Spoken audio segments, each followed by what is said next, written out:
Hey everyone, Dr. Melanie Kreitz-Bockert here with 360 Pelvic Health Institute and the Center for Men's and Women's Urology here in Portland, Oregon, coming to you again with another segment of what can you expect after pelvic organ prolapse surgery. So ladies, I'm talking to you. Okay, you decide to take the plunge and you have your pelvic organ prolapse repaired with surgical intervention. So what can you expect after surgery? Well, that also depends on the way the surgery was performed. Sometimes it's performed through little scopes or little incisions through scopes in the abdomen. If that is the case, then what you're going to want to do is you're going to want to keep your bowels regular. And that can be accomplished by any number of things. Colace, stool softeners, senna, laxatives, milk of magnesia, Miralax, magnesium citrate, prune lax, prune juice, whatever your flavor is. If you're taking fiber, you want to drink plenty of water with it because fiber can also be a bulking agent, and that's the last thing that you want to do. You can expect your abdomen to be tender because that abdomen is distended with gas. So when all of the air is released, your abdomen can feel very, very sore. You can also experience vaginal discharge if you had a hysterectomy. Don't be surprised if you see vaginal bleeding.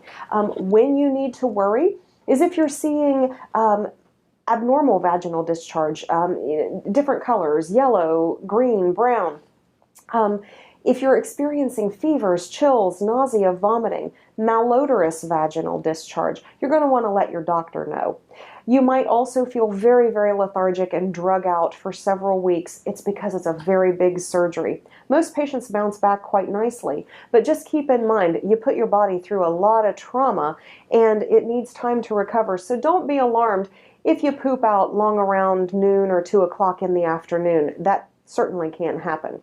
You might also be a little slow going, meaning that you don't have quite the energy to get up and do things. That's okay too. Make sure you eat right, or at least eat as much as you can. If you're a little sick at your stomach, which can happen after anesthesia, then try a bland diet with your breads and your broths and rice, things such as that. If you had vaginal surgery, meaning that your surgery was accomplished through the vagina, you will experience vaginal discharge, and that can last for as long as the stitches inside the vagina are present. Typically, those stitches will dissolve on their own, but while they are dissolving, they can change the pH in the vagina, so that can create a malodorous vaginal discharge and kind of an unusual discharge. If that happens to you, you're going to want to let your doctor know because that needs to be treated with an antibiotic. If you start seeing large, dark, thick clots, you're going to want to let your doctor know as well because, again, that may not be normal. You may go home with a catheter, so if that's the case, you're going to want to, again, keep your bowels regular, keep your bowels soft, and I will caution you, do not use an enema or a laxative suppository because if you had pelvic organ prolapse repair of the rectal wall, you don't want to disrupt that repair. You're going to want to keep your bowels regular. If you've got a catheter, you may see some blood in the urine.